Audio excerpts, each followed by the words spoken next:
ओम अज्ञानञ्जनशलाकया चक्षुरुन्मीलितं येन तस्मै श्रीगुरुवे नमः। श्रीचैतन्यमनोभीष्टं स्थापितं येन भूतले स्वयं रूपा कदा मह्यं ददाति स्वपदान्तिकं वन्देऽहं श्रीगुरोः श्रीयुतापदकमलं। श्रीगुरून् वैष्णवांश्च श्रीरूपं साग्रजातं सहितं रघुनाथान्वितं तं सजीवं साद्वैतं सावधूतं परिजनसहितं श्रीकृष्णचैतन्यदेवं श्रीराधाकृष्णपादान् शैललिता श्रीविशाखान्वितांश्च हे कृष्ण करुणा सिंधु दीनबंधो जगतपते गोपेश गोपिका कांत राधा कांत नमोस्तुते तप्त कांचन गौरांगी राधे वृंदावनेश्वरी वृषभानुसुते देवी प्रणमामि हरिप्रिये वाञ्छाकल्पतरुभ्यश्च कृपा सिन्धुभ्येव च पतितानां पावनेभ्यो वैष्णवेभ्यो नमो नमः। नमो विष्णुपादाय कृष्णपृष्ठाय भूतले श्रीमते भक्तिवेदांत स्वामिनिति नामिने नमस्ते सरस्वती देवी गौरवाणी प्रचारिणे निर्विशेष शून्यवादी पाश्चात्य सितारणे जय श्री कृष्ण चैतन्य प्रभु नित्यानंद श्री द्वैत गदाधर शिवासादि गौरभक्तवृंद। हरे कृष्णा कृष्णा कृष्णा हरे हरे, हरे राम राम राम हरे हरे। जगत गुरु स्वामी श्री प्रभुपाद की। तो हम सभी प्रायः ये देखते हैं, आजकल बड़ा चर्चा का विषय रहता है। अलग अलग धर्म हैं टीवी पे, अलग अलग धर्म के मानने वाले बैठते हैं, फिर आपस में चर्चा करते हैं, डिबेट करते हैं अपने अपने मत मतांतर में। धर्म के नाम पे हम देखते हैं बड़ी बड़ी लड़ाइयाँ होती हैं समाज में। और देश का बंटवारा भी हमारे धर्म के नाम पे ही किया गया। और इतिहास भी साक्षी रहा है, जब से अब्राहमिक फेथ अस्तित्व में आए तब से धर्म के नाम पे किस तरीके से पूरे विश्व में संघर्ष हुए। हम देखते हैं भारतीय प्राचीन इतिहास में भगवान बुद्ध आए, महावीर आए, गौतम बुद्ध आए, और उन्होंने अलग अलग पंथ चलाए, अलग धर्म चलाए। लेकिन भारत में कभी इन सब पंथों या धर्मों के बीच में आपस में संघर्ष नहीं हुआ। कभी जैन बुद्ध राजा हिंदू राजाओं से लड़ रहे हो, या कभी जैनियों की और ब्राह्मणों की लड़ाई हुई हो। शास्त्रार्थ होते थे, ज्ञान चर्चा होती थी, लेकिन कभी इस तरह का खून खराबा नहीं देखा गया धर्म के नाम पे या सिद्धांतों के नाम पे या फिलॉसफी के नाम पे। लेकिन हम देखते हैं जब विदेशों में अन्य अन्य धर्मों का सृजन हुआ और उत्पत्ति हुई, तो उसके बाद संसार में थोड़ा धर्म के नाम पे वैमनस्य बढ़ा। जबकि धर्म का उद्देश्य तो था चारे सारे विश्व में अमन और शांति रखना। लेकिन अमन और शांति वाले धर्मों के कारण ही पूरे विश्व में आज देखने को मिलता है कि अमन और शांति नहीं रही है। और जहाँ पे भारत जैसे देशों में कुछ अमन और शांति है, तो उसका कारण है कि यहाँ पे सनातन धर्म के मानने वाले ज्यादा हैं। तो सनातन धर्म अपने आप में ही सहिष्णु है, सेकुलर है। सनातन धर्म को कहीं और से सेकुलरिज्म की टैग लगाने की आवश्यकता नहीं है। ये इतिहास साक्षी रहा है। जब पारसियों को, जोरास्ट्रियंस को उनके ही देश से, ईरान से जब भगाया गया, वहां पे उनको कत्लेआम किया गया। तो आज भी हम देखते हैं पूरे विश्व में भारत ही है जहाँ पे पारसी कम्युनिटी बहुत समृद्धि प्राप्त कर रही, केवल रह नहीं रही है, माइनॉरिटी होने के बाद भी, अल्पसंख्यक होने के बाद भी, अति अल्पसंख्यक होने के बाद भी वो काफी समृद्ध है। तो ये हमारे भारत देश की, भारतीय धर्म की, भारतीय परंपरा की सुंदरता है कि किस तरीके से हमारा धर्म यूनिटी एंड डाइवर्सिटी का जीता जागता उदाहरण है। सनातन धर्म जो है विविधता में एकता की, जो है वो एक बेंचमार्क क्रिएट करता है, एक आदर्श प्रस्तुत करता है किस तरीके से पूरे भारत में आप उत्तर से लेकर दक्षिण तक जाएंगे तो कम से कम 50 से 100 बार भाषाएं बदल जाएंगी। आप एक गांव से दूसरे गांव में जाएंगे तो बोली में परिवर्तन आ जाता है, इतनी विविधता, पहनावे में, खान पान में, आचरण में, लोगों के बोलचाल में, सब में परिवर्तन आ जाएगा। मगर एक चीज समान रहेगी, कश्मीर में कश्मीरी पंडित भी वही मंत्र और श्लोक बोल रहा है, और दक्षिण कन्याकुमारी में कन्याकुमारी के द्रविड़ियन पंडित भी वही मंत्र और मंत्रोच्चारण कर रहे हैं। तो केवल धर्म ही है जो पूरे भारत को एक सूत्र में बांधे हुए है। तो भारत को धर्मनिरपेक्ष देश कहना तो वास्तव में भारत का अपमान करना होगा। वास्तव में धर्म तो केवल एक ही है, सनातन धर्म, बाकी तो पंथ है। आज हम बहुत विस्तार से इस विषय पर चर्चा करेंगे। तो हम देखते हैं प्रायः इस संसार में इतने सारे धर्म हैं। तो आज हम सार को भी ग्रहण करेंगे कि सभी धर्मों का सार क्या है, और इस विषय पे आज चर्चा करेंगे। आज थोड़ा छोटा ही रहेगा सेशन, उसके बाद हम पूरा डिवाइस का इकट्ठा क्वेश्चन आंसर्स ले सकते हैं। लास्ट के 2-3 सेशंस में भी कुछ कुछ डिवोटीज के क्वेश्चंस थे, हम ले नहीं पाए थे। कल भी शायद माता जी के कुछ क्वेश्चन थे, हम नहीं ले पाए थे। तो आज थोड़ा सा हम क्वेश्चन आंसर लेंगे जिससे, और अपना ये डिवाइस सेशन को आज हम लोग वाइंड अप करेंगे। तो विविधता में सच्ची एकता, है ना। तो हम देखते हैं प्राय इस संसार में इतने सारे धर्म हैं, तो सबसे बड़ा कुछ प्रश्न आता है, अगर भगवान एक हैं फिर इतने सारे धर्म क्यों हैं? भगवान एक तो धर्म अनेक क्यों? इतने सारे धर्म क्यों हो गए? सब अलग अलग अपनी अपनी बात करते हैं और सब यही कहते हैं बस हमारा ही धर्म सर्वश्रेष्ठ है ना। सब यही कहते हैं, नहीं नहीं देखो, धर्म तो हमारा ही अच्छा है, बाकी सब तो बाद में आए हैं, या बाकी सब तो ऐसा है, तो सब इस तरह की बात करते हैं। सब अपने आप को ही श्रेष्ठ बताने का प्रयास करते हैं। लेकिन सनातन धर्म के साथ ये बात नहीं है। सनातन धर्म के ट्रेसेस संसार के सभी धर्मों में देखने को हमें मिलते हैं, क्योंकि सनातन धर्म संसार का सबसे पुरातन पुरातन और सर्वाधिक वैज्ञानिक धर्म है।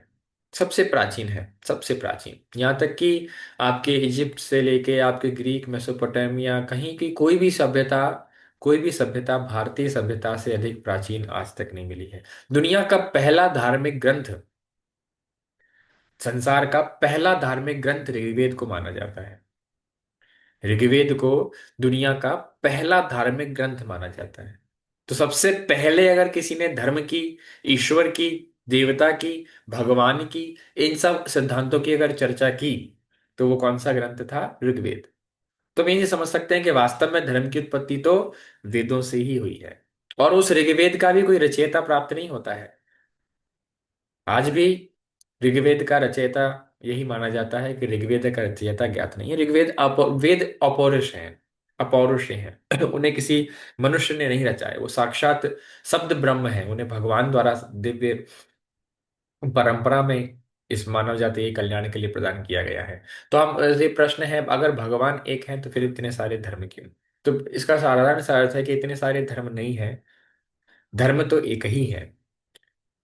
धर्म तो हमने कुछ पिछली बार समझा था कि जो धर्म होता है वो तो क्या है? धार्यते इति धर्म है, धर्मम तो साक्षात भगवत प्रणीतम। धर्म को धारण किया जाता है। शक्कर, शक्कर का धर्म है मीठा होना। तो धर्म का अर्थ है हिंदू मुस्लिम सिख ईसाई, ये धर्म नहीं है, ये तो पंथ है, ये तो मान्यताएं हम कह सकते हैं, या बिलीफ सिस्टम हम कह सकते हैं, या श्रद्धा है, फेथ है। श्रील प्रभुपाद जी कहते हैं फेथ बदला जा सकता है, श्रद्धा बदली जा सकती है। आज मुझे किसी पे श्रद्धा है, कल मुझे किसी और पर श्रद्धा होगी। आज कोई देवताओं को पूजा है, कल साईं बाबा को मानेगा, कल किसी पीर फकीर के यहाँ जाएगा, परसों अजमेर शरीफ की दरगाह पे भी चले जाएगा, नरसों हो सकता है गुरुद्वारे चले जाए। तो श्रद्धा जो है वो बदली जाती है, बदल जाती है, तभी तो कन्वर्जन होता है। लेकिन धर्म कभी बदला नहीं जा सकता। धर्म, तो धर्म वो चीज है। तो धर्म शब्द का थोड़ा सा प्रयोग गलत किया गया, वास्तव में पंथ हम कह सकते हैं अलग अलग। और तो पंथों को तो हम देख सकते हैं, एक सनातन धर्म के अंदर भी इतने सारे पंथ हैं, इतने सारे संप्रदाय हैं, इतने सारे मत हैं। तो हम यहां से समझ सकते हैं कि धर्म तो एक ही है। क्या? जीवात्मा का धर्म एक ही है, परमात्मा की सेवा करना। अंश का कर्तव्य है पुण्य की सेवा करना। अब वो सेवा करने के तरीके, सेवा करने की विधि, सेवा करने का उद्देश्य, ये सब बदल जाते हैं ना। तो इसलिए फिर इतने सारे पंथ उत्पन्न हो जाते हैं, देश काल परिस्थिति और समाज के हिसाब से। और वहां के लोगों की चेतना इसमें बहुत ज्यादा मैटर करती है। आप सोचिए, अगर रेगिस्तान में भगवान बंसी लेके प्रकट हुए थे तो कौन मानता है ये कौन बहरूपा आ गया? नहीं समझते ना। तो लोगों की चेतना के अकॉर्डिंग ऐसा प्रश्न करते हैं लोग कि सारे के सारे भगवान भारत में ही क्यों जन्म लेते हैं? या जितने भगवान देखो सबने भारत में ही जन्म लिया, अयोध्या में, कहीं वृंदावन में, कहीं द्वारका में है, कहीं सारे तीर्थ भारत में ही। तो वास्तव में हम अपने ही शास्त्रों में देखते हैं कि भगवान ऐसे ही कहीं भी जन्म नहीं ले लेते। प्रश्नि और सुतपा ने कितनी तपस्या की, तब भगवान कृष्णचंद्र प्रकट हुए ना। मनु और शत्रुपा ने कितनी तपस्या की, तब तो भगवान श्री रामचंद्र प्रकट हुए ना। तो भगवान को प्रकट कराना, या उसके लिए वहां के लोग योग्य भी तो होने चाहिए ना। वास्तव में इस भारत भूमि पर रहने वाले लोग ही इतने योग्य थे। धर्म के नाम पे कह लीजिए, चेतना के स्तर से कह लीजिए, तपस्या व्रत नियम के स्थान पे कह लीजिए, शुचि समृद्धि के स्थान पे, किसी भी रूप से कह लीजिए, इस भारत भूमि में रहने वाले लोग ही, और ये भारत भूमि इतनी पावन है, यहाँ पे रहने वाले लोग इतने पावन थे कि भगवान सदा यहीं प्रकट होते हैं। हम अक्सर उदाहरण देके समझाते हैं कि अगर मोदी जी आएंगे ग्वालियर में तो किसके यहाँ आ जाएंगे, या शिवपुरी में आएंगे तो क्या विशाल प्रभु के यहाँ आएंगे? अरुण रो के आएंगे। वो कहाँ आएंगे? अगर शिवपुरी में आएंगे तो शायद सिंधिया जी के महल में आएंगे। अगर आएंगे तो कहाँ आएंगे? सिंधिया जी के महल में आएंगे ना। तो वो भी तो देख रहे हैं नहीं कौन योग्य है, कहाँ मैं जाऊं। हम भी किसी शहर में जाते हैं तो अपने योग्य स्थान देखते हैं ना, कि नहीं नहीं हम वहां रहेंगे, उस होटल में रहेंगे जहां पे हमारे लिए पर्याप्त व्यवस्था होगी। नहीं, जहां पे हमारी सुरक्षा हो, जहां हमारी, तो भगवान को है सुरक्षा और व्यवस्थाओं से नहीं गई, भगवान को चाहिए व्यक्ति की चेतना के स्तर। भगवान लोगों के हृदय में आते हैं, जहां भगवान के लिए लोग इंतजार करते हैं, प्रतीक्षा करते हैं, तपस्या करते हैं कि हे प्रभु आप आइए, प्रकट होइए। तब तो भगवान आते हैं। श्रीपाद अद्वैताचार्य ने कितनी भगवान से तपस्या की, कितनी भगवान से प्रार्थनाएं की, तुलसी दल ले लेके शालिग्राम शिला गंगा जल से, तुलसी दल से भगवान की पूजन किया, तब जाके भगवान श्री गौर सुंदर प्रकट हुए। अद्वैताचार्य की प्रार्थनाओं पे भगवान प्रकट हुए। अगर कोई भी किसी भी विश्व के कोने में इस तरह से प्रार्थना करेगा कोई शुद्ध वैष्णव, तो भगवान वहां पर भी प्रकट होंगे, उसमें कोई बड़ी बात नहीं। तो भगवान तो एक ही है, कृष्ण, और धर्म भी एक ही है, सनातन धर्म। बाकी सब अलग अलग पंथ हैं, जो देश काल परिस्थिति के हिसाब से, लोगों की चेतना के हिसाब से वहां पे उत्पन्न हुए, प्रकट हुए। तो हम और इसको विस्तार से अब समझने का प्रयास करेंगे। तो आज हम देखेंगे, खोज खोज करेंगे हम सार तत्व की, कि भगवान एक तो धर्म अनेक क्यों, है ना। फिर हम देखेंगे ज्ञान भगवान के बारे में क्या अलग अलग शास्त्र कहते हैं। और हम देखेंगे शिला प्रभुपाद आध्यात्मिक दुनिया के राजदूत, है ना। तो अनेक धर्म क्यों है? तो अनेक धर्म भले ही हैं, लेकिन धर्म का जो मूल सिद्धांत है वो एक ही है। भले ही अलग अलग नामों से हम भले ही जानते हों, लेकिन यहाँ पे ये भी हमें देखना होगा कि अलग अलग स्थान भी तो हैं। कई कई हजारों किलोमीटर का फासला है अलग अलग धर्म जहाँ प्रकट हुए वहां पे। तो सभी धर्मों में क्या है? आध्यात्मिक गुरु से संपर्क करें। हर धर्म के अंदर आप देखेंगे सिमिलरिटी क्या है, आज हम सिमिलरिटीज की भी चर्चा करेंगे, कि सभी धर्म वास्तव में एक ही बात कर रहे हैं।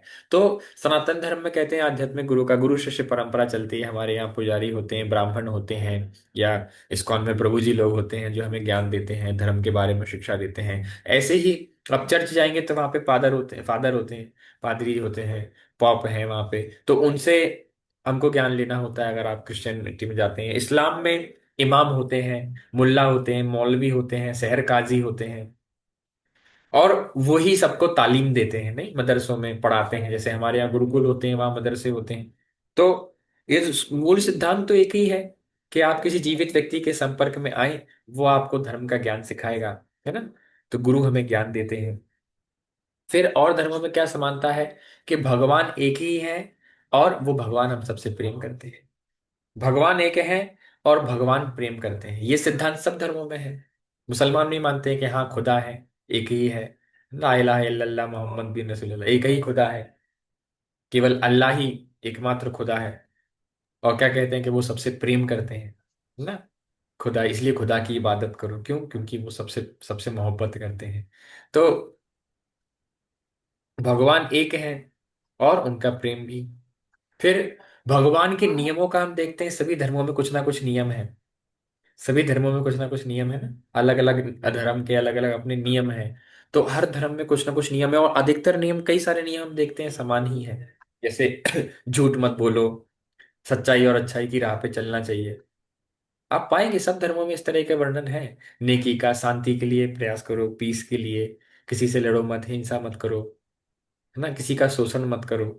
तो इस तरीके से जब देखते हैं, जब आपके इब्राहिम, इधर आपके कौन हुए थे जो, जब इधर सारे यहूदियों को, सारे ज्यूज को फेरो ने, इजिप्ट के राजा ने कैद किया हुआ था, अपने यहाँ गुलाम बनाया हुआ था। तब हजरत मूसा, मोजेस, हजरत मूसा, मूसेस मूसा वहां पे प्रकट हुए। और उन्होंने किस तरीके से उन, वहां पे जो गुलाम थे वहां पे, जितने भी क्रिश्चियंस, क्रिश्चियन तो बाद में आए, लेकिन जो भी उस समय गुलाम बने हुए थे, उनको उन्होंने किस तरीके से मुक्त कराया उसके अत्याचार से। किसके? फेरो के। जो वहां पे फेरो था, इजिप्ट का राजा था, तो इजिप्ट के राजा से उनको मुक्त करा के वो अपनी अलग इजराइल में पहुंचते हैं, और इजराइल में अपना पूरा, वो अपना एक अलग शहर बसाते हैं। तो सभी में है कि अत्याचार मत करो, दीन दुखियों को तंग मत करो, इस तरह का। फिर सब जगह क्या है? कि हमें वापस खुदा के पास जाना है, या भगवान के पास जाना है। या गॉड के हेवन में जाना है, या एक ऐसे स्थान पे जाना है जहां भगवान रहते हैं। नहीं, सभी इसी का दिखाते हैं, खुदा से डरो, कयामत का दिन आएगा, अल्लाह ताला सबसे मिलेंगे, या जीसस के पास वापस जाना है, या क्राइस्ट के पास वापस जाना है, हेवन में जाना है, फादर के पास वापस जाना है। तो इस तरह की बातें हमें सभी धर्म में मिलती हैं कि उनका एक लक्ष्य है किसी परम धाम में जाने के लिए ना। और पाप नहीं करना है। सब जगह पाप और पुण्य का सब जगह है ना। जन्नत है, जहन्नुम है, हेवन है, हेल है। अगर आप गलत काम करोगे तो जहन्नुम में जाओगे, है ना, और हेल में जाओगे, नरक में जाओगे। अच्छे काम करोगे, पुण्य करोगे तो आपको भगवान अच्छे अच्छे वरदान देगा, आप स्वर्ग में जाएंगे। तो इस तरह का पाप और पुण्य का वर्णन सब में, सभी धर्मों में नाम की महिमा है। सभी धर्म के लोग भगवान के कुछ ना कुछ नामों का जप करते हैं। हिंदू भी जप करते हैं, मुस्लिम्स भी रिजवी की माला पर खुदा के 100 नामों का जप करते हैं, है ना। हेल मैरी क्रिश्चियंस जप करते हैं रोजरी बीट्स पर। जैन लोग मंत्र नमो बुद्धाय जप करते हैं। जैन जैन लोग महावीर महावीर जी का, अरिहंत जी का नाम जप करते हैं। बुद्ध लोग भी भगवान, मतलब सब जगह भगवान का किसी का प्रतिनिधि का नाम जप करने की परंपरा सब में है ना। तो हम देखते हैं कई सारी सिमिलरिटी सब धर्मों में है। कुछ ना कुछ प्रोसेस पंथ वो लोग फॉलो करते हैं ना।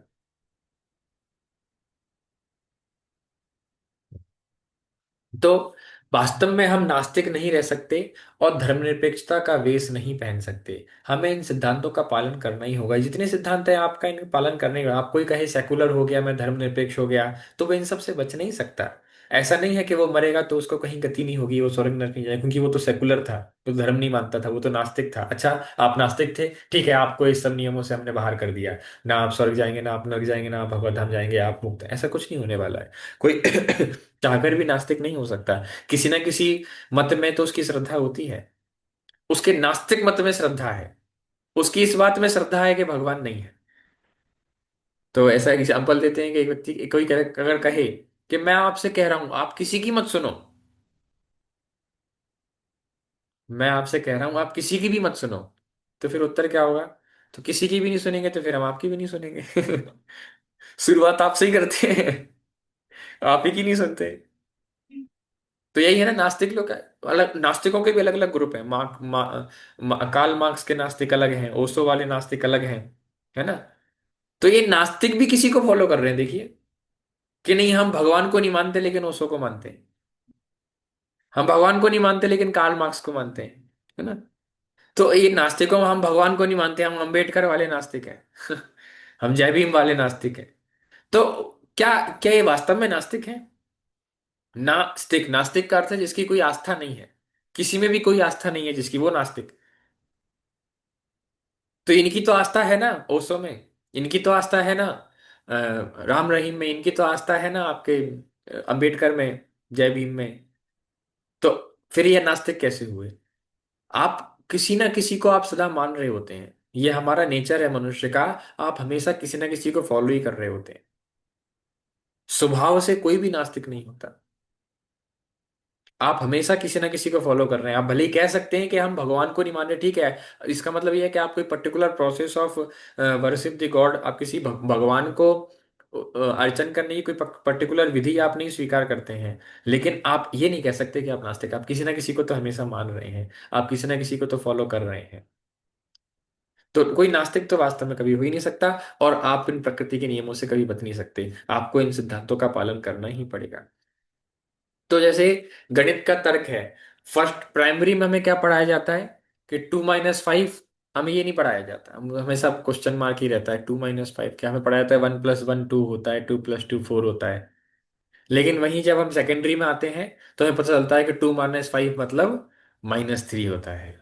नहीं, फिर हम माइनस में चले जाते हैं जब हायर सेकेंडरी में आते हैं। लेकिन जब पीएचडी वगैरह करते हैं तब तो इस तरह के फॉर्मूले आ जाते हैं, बिल्कुल पूरी मैथ हमारे सामने रिवील कर दी जाती है। टिग्नोमेट्री, साइन कॉस थीटा, और तमाम तरह की जितनी भी फिलोसॉफी है, जितना भी आपकी थ्योरीज हैं, एल्गोरिदम्स हैं, फॉर्मूलाज हैं, सब कुछ हमें पढ़ा दिया जाता है। नहीं, क्योंकि अब हम, तो ऐसा क्यों हो रहा है? क्या साइंस, क्या मैथमेटिक्स चेंज हो गया क्या? मैथमेटिक्स चेंज हुआ क्या? मैथमेटिक्स चेंज नहीं हुआ। वास्तव में वो बच्चा प्राइमरी का है, तो उसको केवल 1+1 2 ही पढ़ाया जाएगा, या 2+2 4 ही पढ़ाया जाएगा। लेकिन जब वही बच्चा सीनियर सेकेंडरी में आएगा तो उसे बताया जाएगा कि अब क्या है, वास्तव में माइनस में भी जाती हैं डिजिट्स, है ना। अभी 5-2 + 5-2 3 बताया जाएगा, लेकिन बाद में उसे बताया जाएगा कि 2-5 भी होता है। लेकिन 2-5 बराबर -3 होता है। और फिर जब उसमें जाएगा, जब वो कॉलेज में जाएगा, जब ग्रेजुएशन करेगा, पोस्ट ग्रेजुएशन करेगा, तो उसको और डिटेल में विषय सब्जेक्ट को रिवील कर दिया जाता है। तो इन द सेम वे, अलग अलग मनुष्यों की, अलग अलग समाज की, अलग अलग देश के लोगों की चेतना के स्तर के मुकाबले, चेतना के स्तर के सापेक्ष में, चेतना के स्तर पे सापेक्ष में उनको धर्म का ज्ञान प्रदान करते हैं भगवान। जिसकी जितनी चेतना होती है उसको उतना, जब स्कूल में टीचर ऐसे पढ़ाता है कि ये बच्चा है, ये 2 मिनट में समझ जाएगा, तो उसको 2 मिनट में ऊपर ऊपर से बता दिया। और किसी बच्चे को अगर बहुत अच्छे से समझाना है तो उसको बिठाता है और 2-3 घंटे अच्छे से समझाता है। और नहीं, किसी किसी को बोलता है ऐसा करो, तुम ये चैप्टर छोड़ दो, इसमें से एक आध क्वेश्चन आएगा, ये सिंपल है, इसको पढ़ लो, इसमें इसको पढ़ के इतने इतने इतने ये पढ़ लो, इसमें तुम पास हो जाओगे। नहीं, पूरी किताब पढ़ने के लिए नहीं बोलते। जब टीचर को पता है ये पूरा नहीं पढ़ पाएगा, इसको 2-3 चैप्टर रटवा दो, 2-3 4 10 12 क्वेश्चन, इसी से ये पासिंग मार्क्स ले आएगा और इसका काम हो जाएगा, पास हो जाएगा। तो प्राथमिक हम समझ सकते हैं किसको, इस्लाम को। सूअर और कुत्ते को छोड़कर सभी जानवरों को बलि के बाद खाया जा सकता है, तो ऐसा इस्लाम कहता है। तो ये क्या है, ये प्राइमरी अंडरस्टैंडिंग है, कम से कम किसी को तो छोड़ा उन्होंने, कि सुअर और कुत्ते को छोड़कर बाकी जानवरों को आप बलि दे करके, बलि और हलाल करके आप उसको खा सकते हैं। और हलाल के टाइम पे भी वास्तव में जब वो बोलते हैं उसके कान, उसमें तो यही बोलते हैं कि मैं अभी खा रहा हूं तो मुझे खाना बा। तो बलि दे करके उसे खाया जा सकता है। ठीक है, लेकिन जब और बड़े हुए, जब और थोड़ा सा चेतना विकसित हुई, तो क्या कहा गया, रोमन कैथोलिक शुक्रवार को छोड़कर प्रतिदिन मांस खाते हैं। तो एक दिन छुड़वा दिया गया कि एक दिन किसी का भी मांस नहीं खाना है। अब थोड़ा लेवल और बढ़ा, थोड़ा चेतना का स्तर थोड़ा और बढ़ा। और फिर सनातन धर्म में मांस खाना पापमय जीवन का एक स्तंभ है, और सच्चा आध्यात्मिक जीवन तब तक शुरू नहीं हो सकता जब तक हम भगवान के सभी प्राणियों के प्रति दया नहीं दिखाते। तो ये सनातन धर्म, ये क्या है, पीएचडी है। पूरा डिटेल में बता दिया कि देखो वास्तव में मांस ही नहीं खाना चाहिए, क्योंकि उस समय तुम्हारी चेतना का स्तर नहीं था, इसलिए आपको कहा कि आप ये मत खाओ, ये मत खाओ, या एक दिन छोड़ दो, 2 दिन छोड़ दो। नहीं, हमारे में भी तो कई हिंदू खाते हैं, तो उनसे यही कहते हैं कि अरे देखो, कम से कम मंगलवार शनिवार मत खाया करो, हनुमान जी का दिन होता है। तो क्या बाकी दिन हनुमान जी सोए रहते हैं, कि बाकी दिन देखते नहीं है? तो मंगलवार शनिवार का क्या कॉन्सेप्ट है? मंगलवार शनिवार वाले जो, वास्तव में तो ऐसा कुछ एग्जिस्ट नहीं करता, लेकिन मंगल, अब ये कम से कम किसी दिन तो छोड़ेगा। और धीरे धीरे धीरे धीरे दो कुछ दिन छोड़ के, तो मतलब इसका मतलब अगर एक दिन छोड़ा, इसका मतलब वो चीज गलत थी ना, तब तो छोड़ा। अगर सही होती तो क्यों छोड़ते? समझ रहे हैं ना। तो अगर शुक्रवार को रोमन क्रिश्चियनिटी में खाने के लिए मना किया, तो मतलब कुछ गलत था ना खाने में। लेकिन ये समझ में कब आएगा, जब हम पीएचडी में जाएंगे, पोस्ट ग्रेजुएशन में जाएंगे, है ना, जब हम और हायर स्टडीज करेंगे। तो सनातन धर्म जो है वो हमें धर्म का पूरा ज्ञान प्रदान करता है, और बाकी धर्म थोड़ा थोड़ा बस बताते हैं। तो सनातन धर्म कितना पुराना है देखो। इस्लाम 1300 वर्ष पूर्व आया, है ना। ईसाई धर्म 2000 वर्ष पूर्व आया। तभी तो 2026 चल रहा है, 2026 पहले जीसस क्राइस्ट हुए थे। बौद्ध धर्म 2500 साल पुराना है, गौतम बुद्ध 2500 साल पूर्व आए थे। और भगवत गीता अर्जुन को भगवान ने कब कही, 5000 साल पहले। जस्ट डबल का डबल का डबल का डबल। और अभी हम लोग 8 सेशन उस गीता के श्लोकों के ऊपर कर चुके हैं, आप देखिए। 5000 साल पुरानी चीज आज भी कितनी प्रैक्टिकल है ना। ये हम समझ सकते हैं। और अब तो मतलब विज्ञान ने तब तो तरक्की कर ली, जब विज्ञान नहीं था तब तो फिर भी अलग अलग धर्मों ने कई कई प्रचार किया, दुनिया चपटी है, ऐसा है वैसा है। लेकिन सनातन धर्म हमेशा देखिए, बिल्कुल जितने सनातन धर्म के सिद्धांत हैं वो सब विज्ञान के द्वारा आज सत्य सिद्ध होते हैं। वास्तव में होना उल्टा चाहिए, हमें विज्ञान को धर्म के सापेक्ष में समझना है, ना कि धर्म को विज्ञान के सापेक्ष में। हमारी श्रद्धा धर्म में ज्यादा होनी चाहिए विज्ञान के मुकाबले, ये बात है। लेकिन ठीक है, आज लोग साइंटिफिक अप्रोच से जीते हैं। तो सनातन धर्म सभी वैज्ञानिक सिद्धांतों पर खरा उतरता है, कोई भी परंपरा। और जो जो थोड़ी मत परंपरा भी रह गई हैं तो उसका भी विज्ञान जैसे जैसे तरक्की करेगा वैसे वैसे वो रिवील कर रहा है कि नहीं भाई, सनातन धर्म के अंदर वास्तव में तत्व था। और सनातन धर्म ये तब से है, कब से है, जब से सृष्टि थी तब से ही है। इसका ना तो आनंद आदि प्राप्त होता है ना इसका अंत प्राप्त देखने में समझ में आता है, इसीलिए ये सनातन है।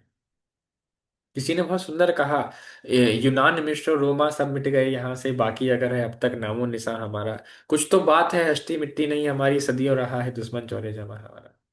तो उसमें तो देखते हैं कि यूनान, जो यूनानी सभ्यता थी, मिस्र, इजिप्शियन सिविलाइजेशन, रोमन सिविलाइजेशन, यहाँ पे मेसोपोटामिया, और कितनी कितनी सिविलाइजेशन, पर्शियन सिविलाइजेशन, जोरोएस्ट्रियन, कितनी सारी सिविलाइजेशंस एग्जिस्ट करती थी मिडिल ईस्ट में ही। और लेकिन आज किसी भी इस एंशियंट सिविलाइजेशन का हमें ट्रेसेस नहीं दिखते। बस कुछ पुराने अवशेष पत्थर पहाड़ों में कटे हुए पिरामिड वगैरह बने हुए मिलते हैं, लेकिन एक सिंगल व्यक्ति इन परंपराओं को फॉलो करता हुआ हमें नहीं दिखता।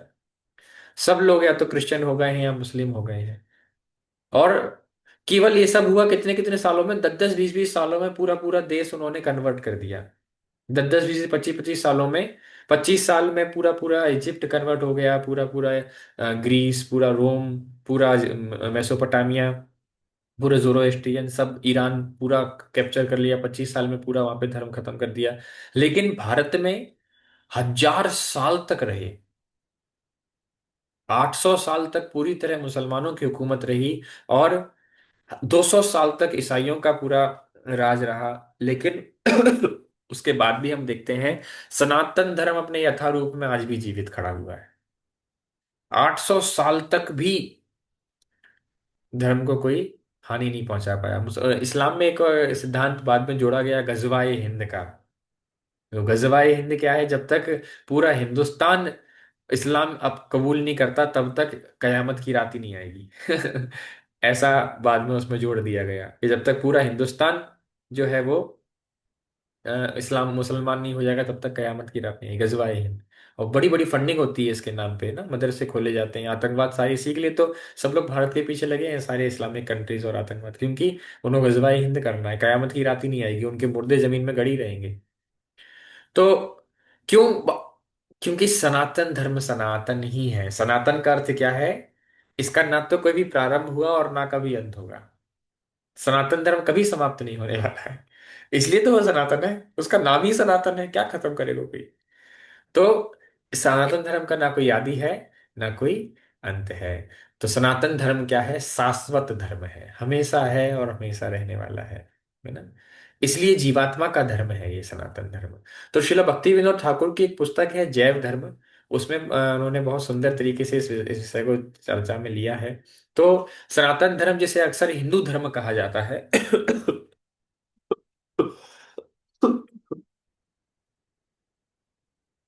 और इस्लाम कुरान से तो एक सामंजस्य बिठा रहे हैं कि इस तरीके से तत्व एक ही है। जैसे हमारे यहाँ आत्मा कहा जाता है जीव, तो इस्लाम में उसे रूह कहा जाता है कि सबकी रूह है ना।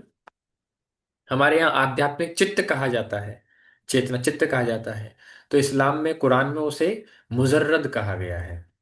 और हमारे यहाँ भौतिक अचित्त कहा गया है, भौतिक शरीर को, अचेतन शरीर को, जड़ पदार्थ ये शरीर है, तो इसको जिस्म कहा गया है। रूह जिस्म मुर्जिद मुजर्रद है ना। चेतना मुक्ति आत्मा मुक्त जीव, तो वहां पे चेतन मुक्त आत्मा, तो रूह मुजर्रद। मुक्त जीव को क्या कहते हैं? रूह मुजर्रद है ना। बद्ध आत्मा को, बद्ध जीव को रूह तरकीबी है ना। अशुद्धता अज्ञानता को, मल को मलफुट कहा जाता है ना। आध्यात्मिक जगत में परावयोम को आलम अल मसाल, आलम अल मसाल जो आध्यात्मिक जगत है, जो भगवान के वैकुंठ धाम है आदि, उसको किस नाम से वहां जाना जाता है? आलम अल मसाल के नाम से, कि एक ऐसा स्थान है आलम अल मसाल जिसके जो भगवान से प्रेम, जो हम जिसे प्रेम कहते हैं, भगवान से प्रेम करना, उसे वो इश्क कहते हैं, मोहब्बत कहते हैं। और भगवान को वो लोग खुदा कहते हैं। तो अब देखेंगे कि जो बेसिक सिद्धांत है वो सब में एक समान है ना। आत्मा ईश्वर का शाश्वत सेवक है, जीवे स्वरूप होए कृष्ण नित्यदास। उसी तरह रूह जो है भगवान खुदा का शाश्वत सेवक है, जिसे बंदा कहते हैं। बंदा बना रहता है, सेवक बना रहता है ना। वो भी क्यों 5 बार नमाज अदा करते हैं? क्योंकि नमाज अदा करना इसका मतलब वो भगवान को प्रणाम करने, वहां पे दंडवत करते हैं, प्रणाम करते हैं भगवान को, प्रणाम ही तो करते हैं, नमाज अदा करते हैं। जो खुदा है, वो कहते हैं कि खुदा से डरो, खुदा से डरो। हाँ, खुदा से डरो क्यों? मालिक है वो सबका। अच्छा, वो मालिक है तो सब तो गुलाम हुए ना, फिर सब तो दास हुए ना। तो देखिए सिद्धांत तो वही आया ना, सिद्धांत वही है। हमारे शिक्षा गुरु एक बार जा रहे थे, ट्रेन में ट्रेवल कर रहे थे, तो उनको एक मौलाना वहीं बैठे हुए थे, कुछ चर्चा चली, तो ऐसे ही वो चर्चा करने लगे। तो जब उन्होंने धर्म सनातन के बारे में उल्टा सीधा बोलना प्रारंभ किया, तो फिर प्रभु जी ने कहा कि ठीक है, आपसे चर्चा करते हैं। तो उन्होंने पूछा कि आप कहते हैं खुदा से बंदगी करो ना, खुदा से प्रार्थना, प्रार्थना तो उर्दू में क्या कहेंगे, तो खुदा से गुजारिश करते हैं ना, वो प्रार्थना करते हैं कुछ, या हम कहें तो मन्नत, मन्नत करते हैं, मन्नत उर्दू शब्द है।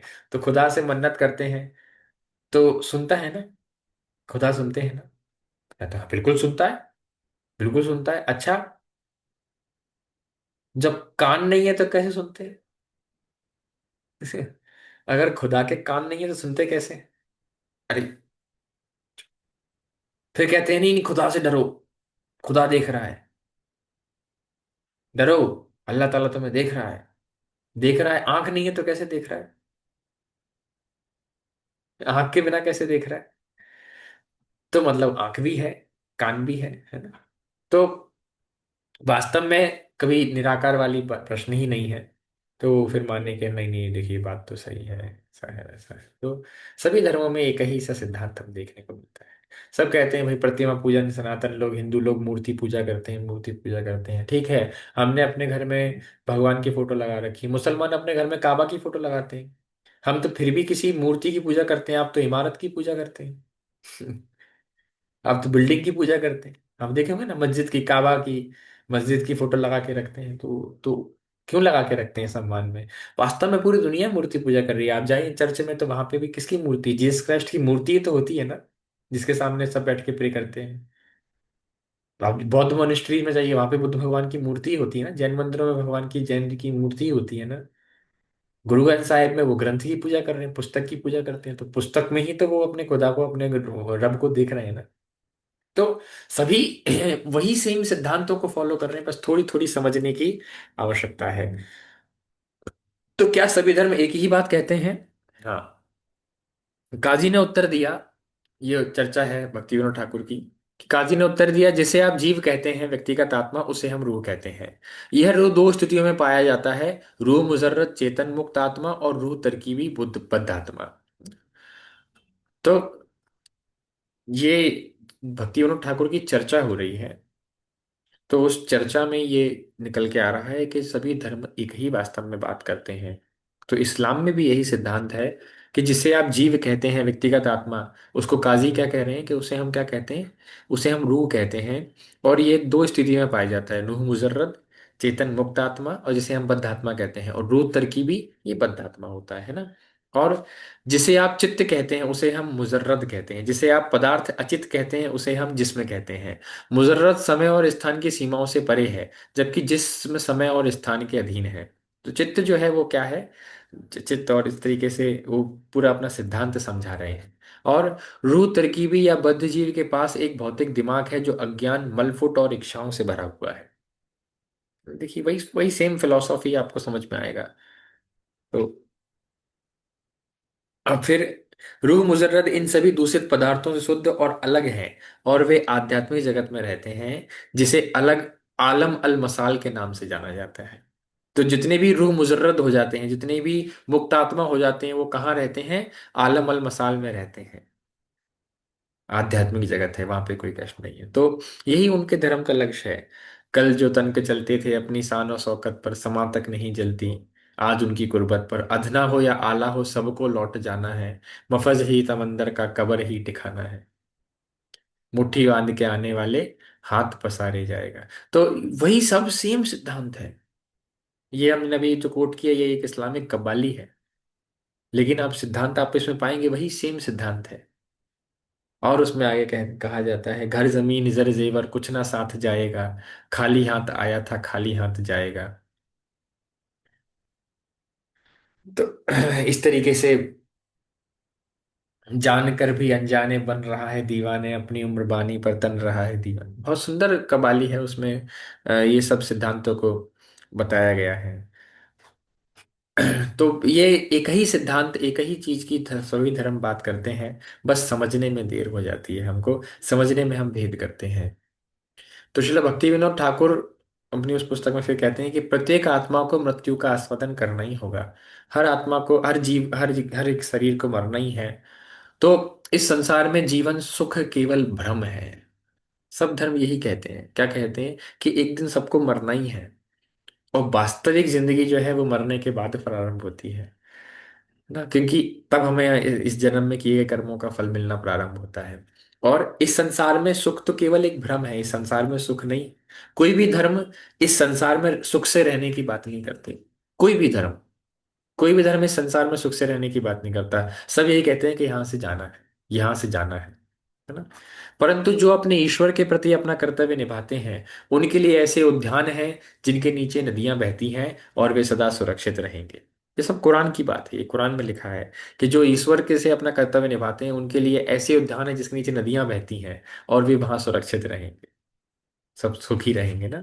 तो वो भगवान का धाम की बात कर रहे हैं इनडायरेक्टली। तो सनातन धर्म अक्सर हिंदू धर्म कहा जाता है। तो वहां पे, यहाँ पे कहा क्या गया गीता में, भगवान ने अर्जुन से कहा कि वह मेरा परम धाम न तो सूर्य से या चंद्र के द्वारा प्रकाशित होता है, न अग्नि या बिजली से। और जो लोग वहां पहुंच जाते हैं वे इस भौतिक जगत में फिर से लौट कर नहीं आते। ये भगवान श्री कृष्ण अर्जुन से कह रहे हैं भगवत गीता के 15वें अध्याय में ना। और श्वेताश्वर उपनिषद में भी बिल्कुल सेम बात कही गई है। वह न तो सूर्य चमकता है, न चंद्रमा और न तारे, न ये बिजली, वह यह अग्नि तो बिल्कुल नहीं है। वह स्वयं चमकता है जिसके पीछे सब कुछ चमकता है, उन्हीं के प्रकाश से ये सब प्रकाशित होता है। ये कहाँ है? श्वेताश्वर उपनिषद में लिखा है कि आध्यात्मिक जगत से जो प्रकाश आता है, उस जगतों से प्रकाश लेकर के कुछ प्रकाश इस भौतिक जगत में प्रतिबिंबित होता है ना। तो सारा प्रकाश वास्तव में कहाँ है? आध्यात्मिक जगत में है, वहां से प्रकाश इस संसार में आता है। और यही सेम कहाँ कहा है? बाइबल में, रिलेवेशन में 22.5 में, ईसाई धर्म में, कि वहां कोई ना रात होगी, और उन्हें ना तो मोमबत्ती की जरूरत है, न ही सूरज की रोशनी। भगवान उन्हें प्रकाश देते हैं, और वे हमेशा और हमेशा के लिए शासन करेंगे, है ना। तो ये कुरान में, सॉरी, बाइबल में सेम बात लिखी है। अब मैं तुमसे पूर्ण रूप से व्यक्तिगत तथा दिव्य ज्ञान कहूंगा। इसे जान लेने पर तुम्हारे जानने के लिए कुछ भी शेष नहीं रहेगा। कृष्ण भगवान अर्जुन से क्या कह रहे हैं? कि इसे जानने के बाद अब तुम्हें कुछ और जानना नहीं है। 7वें अध्याय में, 7वें अध्याय में गीता में भगवान क्या कह रहे हैं कि जो गीता का ज्ञान मैं तुम्हें दे रहा हूं, इस ज्ञान को लेने के बाद तुम्हें कुछ और जानने के लिए शेष नहीं रहेगा। वहीं कुरान में, बाइबल में क्या लिखा है?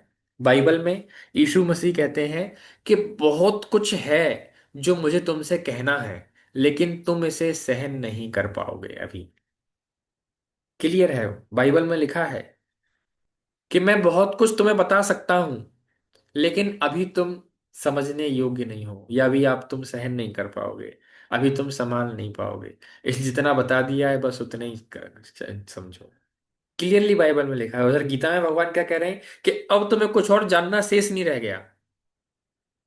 तो आप समझिए धर्म, कौन धर्म वो शुरुआती स्तर के हैं धर्म। वहां पे भी पूरा ज्ञान प्रदान नहीं किया गया। आपको जानकर आश्चर्य होगा, जीसस जो थे वो भारत आए थे। पूरा ओल्ड टेस्टामेंट और न्यू टेस्टामेंट के बीच का जो पीरियड है, मुझे उसको मैं भूल रहा हूँ, 15 से 16 साल के बीच में जीसस गायब रहे हैं। जीसस के लाइफ के बारे में कुछ भी नहीं लिखा है किसी भी बुक में। 15 से 20 साल का जो पीरियड है, उस टाइम के बारे में कहीं पर कुछ भी नहीं लिखा है। क्यों नहीं लिखा है? क्योंकि किसी को नहीं पता कि उस पर्टिकुलर 10 से 15 साल के पीरियड में जीसस कहाँ थे।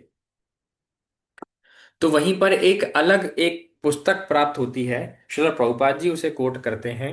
उस पुस्तक का मैं नाम भूल रहा हूँ। अ, उस पुस्तक का मैं नाम भूल रहा हूँ। तो उस पुस्तक में ऐसा लिखा है कि वो जो टाइम था 10 से 12 15 साल का, उस बीच में जीसस क्राइस्ट कहाँ आते हैं? वो भारत आते हैं, और भारत आकर के भारत से ज्ञान लेते हैं। अभी उन्होंने क्रिश्चियनिटी का प्रचार करना प्रारंभ नहीं किया, क्रिश्चियनिटी के प्रचार करने से पूर्व की बात है। वो भारत आते हैं और भारत में बताते हैं, भारत में वो जगन्नाथपुरी में रहे, जगन्नाथपुरी में उन्होंने ज्ञान प्राप्त किया, और फिर वो जा करके उन्होंने वहां पे इस्लाम का वहां पे ज्ञान, जो भारत से जो वो ज्ञान सीख कर गए वैष्णव सिद्धांतों का, वो उन्होंने वहां पे प्रतिपादित किया। समय के साथ उसमें बहुत सारा परिवर्तन हो गया, क्योंकि उतना वहां पे बिल्कुल प्रमाणिक गुरु शिष्य परंपरा नहीं चलती थी। तो फिर उसमें कई सारी बातें यहाँ वहां से ऐड कर दी गई। लेकिन मूल जो प्राचीन जो सिद्धांत थे, जो जीसस का सच में दिए थे, बाइबल में कहीं कहीं लिखे हैं, वो तो पूरे पूरे वैष्णव सिद्धांतों से मेल खाते हैं। कई उसमें ऐसे रहस्य हैं। तो ऐसा इसलिए प्रभुपाद जी लिखते हैं कि जीसस ने भारत में आकर के भारत में ज्ञान प्राप्त किया था। उस पुस्तक का नाम मैं भूल रहा हूँ। मैं ग्रुप में डाल दूंगा, प्रभुपाद जी का एक कोट है, तो उसमें प्रभुपाद जी वर्णन करते हैं। यस। तो विभिन्न धर्म, धर्म अलग अलग है, लेकिन संदेश क्या है? संदेश एक ही है। एक ही, सभी धर्म वास्तव में एक ही सिद्धांत की बात करते हैं कि उस भगवान से, जो परम ईश्वर है, उससे प्रेम करना है और हमें उनके पास वापस जाना है। तो बस इतनी सी बात है। बाकी सब डिटेल्स हैं। चलो, प्रभुपाद जी कहते हैं बाकी सब डिटेल्स है, उस पर आप आजीवन चर्चा करते रहेंगे, क्या बात लिखी है, क्यों लिखी है, किसने लिखी है। तो ये तो इतिहास की बात है। कई समय के साथ कई सारी चीजें जोड़ दी जाती हैं धर्मों में। कई अलग अलग लोगों के अपने अपने मत भी उसमें ऐड हो जाते हैं। क्योंकि अब ये तो ये नहीं कहा ना कि, अगर ये तो कहा नहीं जा सकता कि किताब में आज हमारे सामने कुछ बात लिखी है, इसका मतलब वैसे तो आज मैक्स मूलर की और मैकाले के जो वेद आते हैं, रामायण आती है। अमीश अमीश नाम का एक राइटर है, उसने अपनी रामायण लिखी है अभी वर्तमान में। सीता, राम, रावण, इतना बर्बाद उसमें लिखा है कि सीता मैया कह रही हैं कि ये हिरण बहुत सुंदर है, इसका मांस मैं आज पकाऊंगी, हम लोग प्रेम से खाएंगे। इस तरह की रामायण की रचना की, तो क्या ये सत्य हो जाएगा? अमीश के लिखने से क्या सत्य हो जाएगा? तो ये इस तरह के अनर्गल सिद्धांत समय के साथ धार्मिक पुस्तकों में ऐड कर दिए जाते हैं लोगों के द्वारा, अलग अलग प्रोपेगेंडा के तहत, अपनी अपनी विचारधारा के तहत। लेकिन इसे हम नहीं, इस पे हम चर्चा कर सकते हैं, लेकिन आप मूल सिद्धांत में जाएंगे तो मूल सिद्धांत सब धर्मों का एक ही है, क्या? कि हमें भगवान के धाम वापस जाना है, हम भगवान की संतान हैं, और वहीं हमें वास्तविक सुख प्राप्त हो सकता है। तो वेदों में सत्यापन योग्य और अकल्पनीय जानकारी की गहराई अन्य शास्त्रों की तुलना में कहीं अधिक है। वेदों में जो ज्ञान है उसकी गहराई बहुत ज्यादा है एज कंपेयर टू बाइबल और कुरान ना। जो भगवान ने कहा प्रकाश होने दो, वहां प्रकाश था। बाइबल में और क्या लिखा है कि भगवान ने कहा यहाँ पृथ्वी हो, और वहां पृथ्वी थी। तो भगवान ने कहा वहां प्रकाश कर दो, तो वहां प्रकाश आ गया। भगवान ने कहा वहां पृथ्वी हो गई, तो वहां संकल्प से। दूसरी ओर श्रीमद् भागवतम ब्रह्मांड के साथ सभी जीवों की रचना कैसे होती है, इसकी चरण दर चरण जानकारी देता है। वैदिक शास्त्रों में दिए गए ब्रह्मांड के 24 तत्वों का सांख्य या गिनती दर्शन के वैज्ञानिक रूप से व्याख्या योग्य और सिद्ध है। तो बाइबल में बस इतना लिखा है कि प्रकाश होने दो, वहां प्रकाश हो गया। भगवान ने कहा पृथ्वी होने दो, वहां पृथ्वी आ गई। लेकिन आप अगर भागवतम में पढ़ेंगे तो भागवतम में पूरा विस्तार से वर्णन किया गया है। मतलब second canto, third canto, second canto, third canto में तो पूरी सृष्टि का पूरा स्तर बताया गया है। कैसे महत तत्व से, और अलग अलग 24 तत्व हैं, कैसे 24 तत्वों से पूरा ब्रह्मांड बना है ना। तो सांख्य दर्शन के सिद्धांत से वो बहुत अलग विषय है। शब्द, स्पर्श, रूप, गंध और अलग अलग तन्मात्राएं कैसे प्रकट होती हैं, फिर वो कैसे कैसे अलग अलग गुणों से मिश्रित होके कैसे सतोगुणी, अलग अलग सतोगुण, रजोगुण, तमोगुण में ये पूरी सृष्टि होती है। तो ये बहुत सृष्टि का प्रकरण है, सुंदर, बहुत गहराई है और समझने में भी बहुत गहराई है। तो लेकिन भागवतम में पूरा स्पष्ट वर्णन है सृष्टि का, और वहां केवल बस इतनी सी बात लिखी है। तो आप समझ सकते हैं कहाँ पे शुरुआती बात है और कहाँ पे गहराई है। कई धर्म कहते हैं भगवान महान है ना। अब्राहमिक फेथ में ये तीन तीन वो भगवान की गुण मानते हैं, तीन कैरेक्टरिस्टिक मानते हैं। क्या? भगवान महान है, और भगवान सबसे प्रेम करते हैं, और भगवान सर्वशक्तिशाली है। तो क्या कहते हैं वो? कि भगवान ग्रेट है, God is great, God is all merciful, God is all powerful. God is all great, God is all merciful, God is all powerful, है ना। तो अब, तो फिर इसमें एक व्यक्ति ने प्रश्न किया, वहीं के एक फिलोसोफर रहे, नास्तिक फिलोसोफर, उन्होंने इन तीन क्वालिटीज पे प्रश्न किया कि ठीक है, अगर भगवान ऑल पावरफुल हैं, ऑल मर्सीफुल भी हैं, और ग्रेट भी हैं। तो फिर इस संसार में लोग कष्ट क्यों भोग रहे हैं? इसमें से कोई एक बात तो गलत होगी, क्योंकि अगर और मर्सीफुल है तो इस संसार में लोग कष्ट भोग रहे हैं, तो क्या उन्हें दया नहीं आ रही? लेकिन हाँ, हो सकता है दया आ रही हो, तो फिर दूसरी बात गलत सिद्ध करनी पड़ेगी। कौन सी? कि वो पावरफुल नहीं है, उनके पास शक्ति नहीं है कि वो लोगों के कष्टों को खत्म कर सके। और अगर ये दोनों भी सही है, तो फिर तीसरी बात गलत है, भगवान महान नहीं है, क्योंकि वो, उनके पास शक्ति भी है और वो देख भी रहे हैं, लेकिन वो प्रेम नहीं करते हैं, है ना? तो इस तरीके से वो काउंटर करते हैं। तो ये तीन तीन, लेकिन ऐसा नहीं है वास्तव में। भगवान ने नियम बनाए हैं, और उन प्रकृति के नियमों के अधीन व्यक्ति दंड भोग रहा है। सरकार या पुलिस किसी को प्रताड़ना नहीं देना चाहती, जेल लेकिन उन्हें बनानी पड़ती है दुष्ट प्रवृत्ति के लोगों के लिए। तो उसके बाप वास्तविक उसकी अलग अंडरस्टैंडिंग है। तो लेकिन वे शायद ही इस बारे में कोई जानकारी देते हैं कि भगवान सबसे महान व्यक्ति कैसे हैं। भगवान ग्रेट, गॉड इज ग्रेट, वो कहते हैं गॉड इज ग्रेट, लेकिन गॉड ग्रेट कैसे है, क्यों है, इसका कोई उनके पास एक्सप्लेनेशन या एग्जाम्पल नहीं है। कितने ग्रेट हैं, जैसे हमारे यहाँ इतनी इतनी सुंदर सुंदर कथाएं हैं भगवान की, जहां हमें भगवान की महानता का पता चलता है, भगवान की भगवत्ता का, भगवान की भक्तिवत्सलता का, भगवान के प्रेम का, भगवान के भाव का पता चलता है। भगवान क्यों महान है? क्योंकि वो सुदामा के केवल मामूली से पोहे लेकर के तीनों लोगों को दान में देते हैं। भगवान क्यों महान है? क्योंकि वो बलि महाराज के यहाँ चौकीदार बने हुए हैं। भगवान क्यों महान है? क्योंकि भगवान नंद बाबा के चप्पलों को अपने सर पर लेकर के आते हैं, भगवान होने के बाद भी, जब नंद बाबा उन्हें मंगाते हैं तो। इसलिए महान है क्योंकि भगवान अर्जुन के सारथी बन जाते हैं अपने मित्र से। प्रेम में भगवान इतने हैं, इतने प्रेम में हैं। भगवान सबसे महान व्यक्ति कैसे हैं? ऐसे हैं, वह कैसे मधुर लीलाओं के माध्यम से अपने भक्तों के साथ प्रेम का आदान प्रदान करते हैं। ये बाकी धर्मों में नहीं है। भगवान की इतनी सुंदर सुंदर लीला कथाओं का वर्णन बाकी किसी धर्म में हमें देखने को नहीं मिलता है। तो इसे हम कह समझ सकते हैं डिक्शनरी के माध्यम से, शब्दकोश के माध्यम से। एक पॉकेट डिक्शनरी होती है, तो पॉकेट डिक्शनरी के समान है अलग अलग धर्म। उसमें कुछ कुछ शब्द होते हैं, मेन शब्द। तो आप जस्ट देख के समझ सकते हैं मेन शब्दों को। तो इसका मतलब ये नहीं कि उसके अंदर सारे शब्द हैं, पूरा इंग्लिश उसके अंदर है। कुछ तो बाकी सब धर्म कैसे हैं? पॉकेट डिक्शनरी के समान है। और वही सनातन धर्म चेम्बर्स डिक्शनरी के समान है। चेम्बर्स डिक्शनरी अब बहुत बड़ी है, इसके अंदर जितने इंग्लिश भाषा के शब्द हैं, सभी शब्द इसके अंदर अर्थ के साथ दिए गए हैं। तो ये कैसे है? ये वेदों के समान है, क्योंकि वेदों के अंदर संपूर्ण ज्ञान बहुत ही विस्तार से दिया गया है। वेद इतने हैं, इतने हैं, इतने हैं वेद, कि आप अपने एक जीवन में वेदों को कभी पढ़ भी नहीं पाएंगे, क्योंकि एक एक वेद वाक्य पे कई कई दिनों की व्याख्या हो सकती है। बहुत बहुत गहरी व्याख्या है वेदों की, बहुत गहरी व्याख्या है। तो वेद कैसे हैं? वेद चैम्बर्स डिक्शनरी के समान है। अथाह ज्ञान वेदों के अंदर भरा हुआ है। और बाकी धर्म पॉकेट डिक्शनरी है, छोटी सी जेब में डालो और चल दो, केवल बस काम काम की बात लिखी है थोड़ी बहुत। तो अभी हमने समझा कि अलग अलग धर्म कैसे हैं और क्यों सनातन धर्म ही महान है। अब हम देखते हैं ज्ञान भगवान के बारे में। तो हम देखते हैं भगवान की परिभाषा। तो भगवान की एक सरल सी परिभाषा है, जन्मादि यस्य यतः। श्रीमद् भागवतम के पहले स्कंद के पहले अध्याय का पहला ही श्लोक है। शुरू ही कैसे कर रहे हैं? जन्मादि यस्य यतः, कि जिनसे सब कुछ उत्पन्न होता है वे भगवान है। सिंपल सी परिभाषा है सनातन धर्म में भगवान की, कि जिनसे सब कुछ उत्पन्न हुआ वे भगवान है।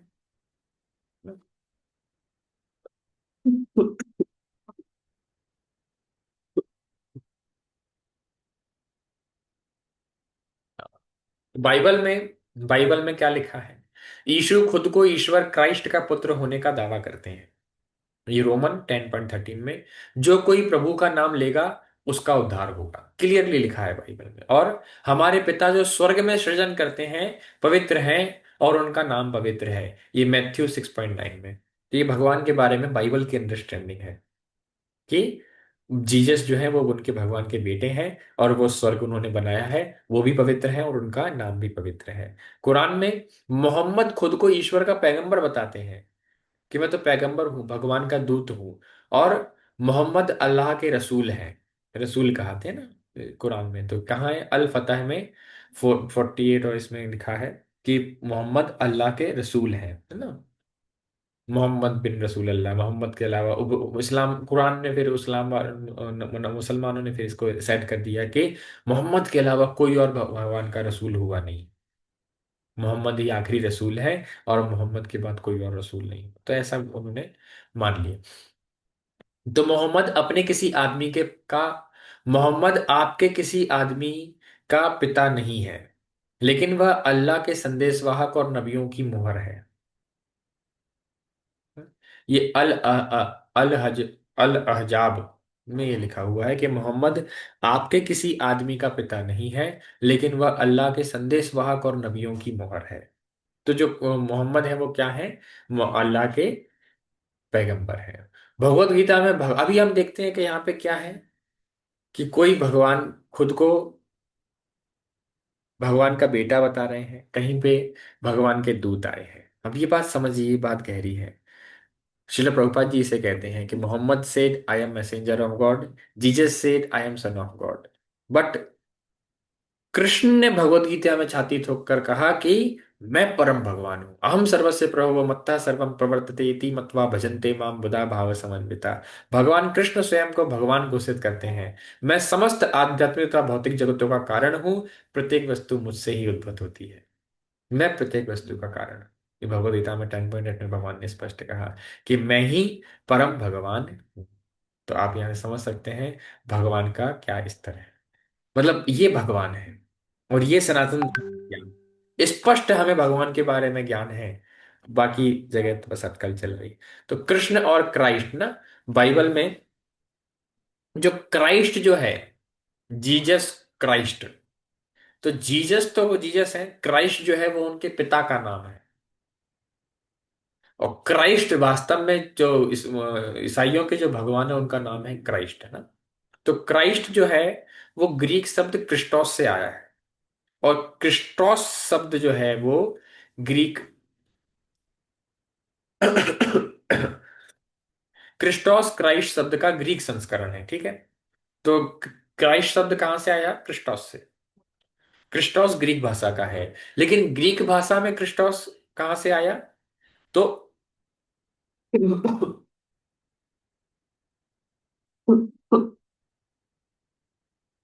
आपने संस्कृत शब्द सुना होगा आकृष्ट, है ना, आकर्षण, आकृष्ट करना। तो कृष्ण का अर्थ होता है अपनी ओर खींचना, आकर्षण करना, आकृष्ट करना, है ना। संस्कृत शब्द है आकृष्ट, कृष्ण। तो इसलिए जब हम भगवान को क्राइस्ट, कृष्ण या कृष्ण के रूप में संबोधित करते हैं, तो हम एक ही सर्व आकर्षक भगवान को इंगित करते हैं। तो ग्रीक में जो क्रिस्टोस शब्द आया, ये ग्रीक जो भाषा है ये संस्कृत भाषा से उत्पन्न हुई है। ग्रीक और संस्कृत में बहुत समानता है, बहुत बहुत ज्यादा समानता है। रशियन में और संस्कृत में बहुत बहुत समानता है। संसार की हर भाषा में और संस्कृत में बहुत समानता देखने को मिलती है। जैसे इंग्लिश, इंग्लिश भी ग्रीक से बनी, हिब्रू ग्रीक से इंग्लिश बनी। तो इंग्लिश में ब्रदर कहते हैं, संस्कृत में भ्रातः कहते हैं। तो वो भ्रातः से ब्रदर हो गया। ऐसे कई सारे शब्द हैं जो आप क्लियरली पहचान सकते हैं कि ये संस्कृत से ही अलग अलग उसमें गए हैं, है ना। तो ऐसे देखते हैं, तो क्रिस्टोस, कृष्ण से शब्द गया क्रिस्टोस, और क्रिस्टोस से वो क्राइस्ट निकले उनके। तो वास्तव में कृष्ण की बात की जा रही, कृष्ण भगवान है। तो जीसस ने जब ये कृष्ण का ज्ञान यहाँ से लिया, तब फिर वहां पे वो क्राइस्ट, वहां पे जो यहाँ के कृष्ण वहां पे क्राइस्ट हो गए। यहाँ से ऐसे हम समझ सकते हैं। तो कृष्ण के रूप में हम भगवान को संबोधित करते हैं ना, ये है। तो जब यीशु ने कहा कि हमारे पिता जो स्वर्ग में सृजन करते हैं पवित्र हैं, उनका नाम पवित्र है, भगवान का वह नाम कृष्ण या कृष्ण था। तो क्राइस्ट, कृष्ण कहने का एक और तरीका है, और कृष्ण, कृष्ण के उच्चारण का एक और तरीका है ना, इस तरह से। तो विभिन्न धर्म उन्हें अलग अलग नामों से पुकारते हैं, क्योंकि वे उनके असंख्य गुणों में से एक की महिमा मंडन करते हैं। तो विभिन्न धर्म भगवान के अलग अलग नामों को भगवान बुलाते हैं गुणों के आधार पर ना। उदाहरण के लिए अल्लाह, यहोवा, मसीह, यहोवा, वाहेगुरु, एलोहीम, अदोनाई, आदि आदि। तो ये अलग अलग नाम हैं जो अलग अलग धर्म के लोग भगवान को पुकारते हैं। अलग अलग नामों से। उदाहरण के लिए सूर्य को हम अलग अलग नामों से पुकारते हैं, रवि, दिनकर, भास्कर, सूर्य, आदित्य आदि आदि। लेकिन ये सभी नाम एक ही वस्तु को संबोधित करते हैं ना। सूर्य, अलग अलग नाम है, रवि कह लो, भास्कर कह लो, खगाय कह लो, सूर्य कह लो, आदित्य कह लो, अलग अलग नाम है, लेकिन व्यक्ति कौन है? सूर्य देव की बात की जा रही है, सूर्य की बात की जा रही है। उसी तरह आप कुछ भी कह लीजिए, सभी धर्म केवल एक ही ईश्वर को संबोधित करते हैं, जिसे वे अलग अलग नामों से पुकारते हैं। सबसे महान व्यक्ति होने के नाते भगवान के हजारों लाखों नाम है। अनंत शेष अपने अनंत मुखों से अनंत काल से भगवान के नाम और लीलाओं का कीर्तन कर रहे हैं, लेकिन अभी तक कभी भी उनकी पूर्ति, अभी तक भी वो पूर्ण नहीं कर पाए, क्योंकि भगवान के अनंत अवतार हैं, अनंत नाम है, अनंत रूप है, अनंत लीलाएं हैं। इसलिए तो भगवान अनंत है, भगवान महान है। तो वास्तव में सभी धर्म भगवान के ही नामों का जप करते हैं, भगवान की ही शरण ग्रहण करते हैं। तो भौतिक जगत में आप सोचिए ना, मुसलमान कहें कि वो सर्वोसत्ता है, मैं उसको प्रणाम करूं, और हिंदू कह रहे हैं हम भगवान को प्रणाम करते हैं, ईसाई कह रहे हैं कि हम भी वो सर्वोच्च सत्ता है जो कृष्ण है उसको, कृष्ण क्राइस्ट है उसको हम प्रणाम करते हैं। तो सर्वोच्च सत्ता तो समझ रही होगी ना कि ये वास्तव में मुझे ही प्रणाम कर रहे हैं, अलग अलग नामों से, अलग अलग विधि से। तो वह ब्रह्मांडों के निर्माता हैं, पालक हैं। भगवान की विभिन्न भूमिकाएं क्या हैं? भगवान ब्रह्मांड के निर्माता हैं, पालक हैं और संहारक हैं। वह राक्षसों को नष्ट करते हैं और भक्तों की रक्षा करते हैं और धार्मिक सिद्धांतों को फिर से स्थापित करते हैं। भगवान इस भौतिक जगत में ये काम करते हैं। और इस जगत से परे आध्यात्मिक जगत में एक और दुनिया है, आध्यात्मिक जगत। वहां भगवान विभिन्न रूपों में अपने भक्तों के साथ प्रेममय लीलाओं का आनंद लेते हैं। भगवान अपने धाम में भक्तों के साथ प्रेममय लीलाओं का आदान प्रदान करते हैं। तो वो आध्यात्मिक जगत है। तो उपरोक्त विभिन्न भूमिकाओं के कारण कुछ धर्म ईश्वर को न्याय देने वाले, पुरस्कार देने वाले और दंड देने वाले, अनुरक्षक आदि के रूप में प्रस्तुत करते हैं। ये भगवान के अंतिम भूमिका नहीं है। उनकी अंतिम भूमिका केवल अपने शुद्ध भक्तों से प्रेम और सेवक का आदान प्रदान करना है। तो अलग अलग धर्मों में ना, तो केवल भगवान की जो कुछ कुछ बाहरी फीचर्स हैं उसके ऊपर ही चर्चा की जाती है कि भगवान न्याय देने वाले हैं, है ना। कयामत की रात आएगी तब सबका न्याय होगा ना, सबका इंसाफ होगा, तो भगवान इंसाफ करने वाले हैं। या वो उपहार देने वाले हैं और दंड देने वाले हैं ना, वो सबकी रक्षा करने वाले हैं। लेकिन भगवान केवल बस इतने ही नहीं है, भगवान इस सबसे और परे हैं। वो तो अपने भक्तों के साथ उन अपनी लीलाएं करते हैं।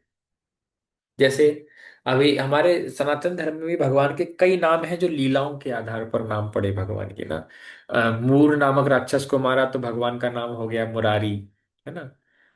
और इसी तरीके से अलग अलग, भगवान ने गोवर्धन उठाया तो नाम हो गया गोवर्धन धारी। तो अलग अलग एक्टिविटीज, लीलाओं के कारण भगवान का नाम पड़ जाता है। अलग अलग गुणों के कारण भगवान का नाम पड़ जाता है। भगवान के केश सुंदर हैं तो उन्हें केशव कह दिया गया। तो इस तरह के भगवान के कई नाम हैं, लेकिन भगवान का मूल नाम क्या है? गोविंद, कृष्ण। ये भगवान के मूल नाम है, गोविंद। ऐसे जितनी स्तुतियां हैं वो सब गोविंद के नाम से हैं। गोविंदम आदि पुरुषं तमहं भजामि, ईश्वर परमा कृष्ण सच्चिदानंद विग्रह अनादिरादिर गोविंद सर्व कारण कारणम। तो तो भगवान गोविंद का भी अर्थ होता है गौ को आनंद देने वाले। भगवान गोविंद है, भगवान गोपाल है। तो भगवान ये है, ये भगवान की रियल आइडेंटिटी है कि भगवान गोविंद है, भगवान गोपाल है, भगवान भक्तवत्सल है। भगवान भक्तों के साथ लीलाएं करते हैं, आदान प्रदान करते हैं। लेकिन इसका ज्ञान अलग अलग ग्रंथ शास्त्रों में नहीं है। वो भी कृष्ण की ही बात कर रहे हैं, लेकिन उन्हें खुद ही नहीं पता कि वो कृष्ण की बात कर रहे हैं। यहाँ पे समस्या ये आ जाती है। तो भगवान के प्रेम और आरोह, है ना? तो पूजा के भगवान के चार स्तर हैं। चार स्तर से लोग भगवान की पूजा करते हैं, या भगवान की उपासना करते हैं, या भगवान की भक्ति करते हैं और उसमें प्रगति करते हैं। तो अलग अलग स्टेप हैं। सबसे नीचे की स्टेज पे लोग डर के मारे भगवान की पूजा करते हैं, भय के मारे पूजा करते हैं, डर के मारे के, अरे नरक चले जाएंगे, हमने इतने पाप किए हैं, हमारा क्या होगा, चलो चलो चलो भगवान से माफी मांग लो। तो भय के कारण ईश्वर की पूजा होती है। दंड के डर से कि नरक में दंड मिलेगा, पूजा करो भगवान की, नहीं तो नरक में दंड मिलेगा। तो ये एक भाई सबसे निचला स्तर है भाई। उससे ऊपर थोड़े सा स्तर क्या है? इच्छाओं के कारण, कि हमें घर गृहस्थी गाड़ी बंगला, है ना, माँ मुरादे पूरी कर दे, हलवा पूड़ी बांटूंगी। तो इस तरह की भौतिक इच्छाओं के कारण भगवान की पूजा करते हैं लोग। कि कुछ मिल जाए बदले में, है ना। तो मन्नत मांगते हैं, और क्रिश्चियन लोग जाते हैं, वो प्रार्थना करते हैं, God please give us daily bread, हमें खाने के लिए रोटी दीजिए प्रतिदिन। तो भगवान तो वो तो जानवरों को भी दे रहे हैं, वो तो नहीं जाते चर्च में प्रार्थना करने के लिए। तो डेली ब्रेड तो भगवान दे ही देंगे। एक तो जो आपकी आवश्यकता है वो तो भगवान वैसे ही पूरी कर रहे हैं, चाहे आप मांगे या ना मांगे। तो फिर इसलिए नास्तिक लोग कहते हैं कि फिर भगवान से मांगने की आवश्यकता क्या है, वो तो वैसे ही सबको मिल रहा है। तो वास्तव में भगवान से मांगना थोड़ी है, इसके लिए थोड़ी भगवान की पूजा की जाती है। फिर उससे भी थोड़ा ऊपर लेवल होता है, वो क्या होता है, कर्तव्य बस के कारण, कि नहीं नहीं देखो भगवान उन्होंने ये पूरी सृष्टि बनाई, उन्होंने हमें इतना सब कुछ प्रदान किया, तो उनको थैंक यू तो बोल दो, उनको धन्यवाद तो दे दो। तो कृतज्ञता पूर्वक भगवान से प्रार्थना करते हैं। तो ये उससे एक और लेवल ऊपर है, कि अपना कर्तव्य समझते हैं कि वो भगवान है, हम हमें संसार में है, भगवान की दी हुई वस्तुओं का भोग कर रहे हैं। तो बस एक बार थैंक यू बोलने के लिए, एज ए ग्रेटफुल होने के कारण हम भगवान की पूजा करते हैं, भगवान की भक्ति करते हैं। लेकिन इस सब में सबसे ऊपर का स्तर क्या है, प्रेम। प्रेम के कारण भगवान की पूजा उपासना करते हैं, कि ना ना हमें भगवान से बदले में कुछ चाहिए, ना हमें भगवान से डर लगता है कि हमें स्वर्ग भेजेंगे नरक भेजेंगे भगवान, और ना हमें भगवान को धन्यवाद ही देना है कि उन्होंने सब कुछ तो उन्हीं का ही है, हम उनके लिए क्या कर सकते हैं। बस हम उनसे क्या कर सकते हैं, हम उनसे प्रेम कर सकते हैं। तो प्रेम के कारण भगवान की पूजा उपासना करते हैं। तो यहाँ पे प्रेम के स्तर पर लाने के लिए हमें जीवन में प्रयास करना है, हमें प्रेम के स्तर पे भक्ति करनी है, ना कि कर्तव्य के कारण, इच्छाओं के कारण या भय के कारण। हमें सनातन धर्म हमें प्रेम तक ले जाने के लिए बात कहता है, प्रेम तक। बाकी सब, अधिकतर बाकी सब धर्म कर्तव्य के लेवल तक आ सकते हैं, लेकिन प्रेम के लेवल पे केवल आपको सनातन धर्म ही पहुंचा सकता है। तो प्रेम का स्तर है सनातन धर्म का, ना, हम भगवान से प्रेम करते हैं, शुद्ध प्रेम, और परम धर्म की ओर बढ़ते हुए। तो ये परम धर्म है सनातन धर्म, ये भगवान से प्रेम करना हमें सिखाते हैं, भगवान से हम कैसे प्रेम कर सकते हैं। और ये हमें सिखाया शिला प्रभुपाद जी ने। शिला प्रभुपाद इस भौतिक इस युग के युगाचार्य हैं, और ये बात सर्वथा प्रमाणित है। शिला प्रभुपाद ने इस पूरे विश्व में सनातन धर्म को लेके गए। हम ये देखते हैं छोटा Bharatvarsha, India's profound culture, filled with penetrating answers to man's deepest questions, has long guided thought in the Eastern and Western world. Ancient philosophers like Pythagoras, medieval thinkers like Voltaire, modern scientists like Schrödinger, Heisenberg, and messengers such as Swami Vivekananda accepted Indian philosophy for guidance and inspiration. Yet the purpose of this culture remained unknown, hidden in the hearts of India's greatest mystics. Thus, 50 years ago, in 1965, this rarefied essence was carried by a compassionate 70-year-old saint, Srila Prabhupada, to the shores of the Western world.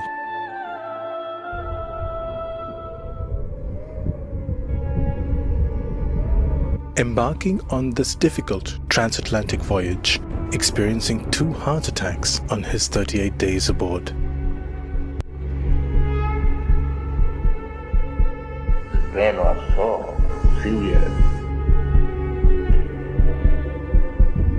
I was attacked by heart attack while on the sea twice. This embodiment of India's sacred teachings set out alone with an impossible wish to spark a revolution of the individual heart, to fill it with purpose in a world of uncertainty, with joy in times of difficulty on an international scale.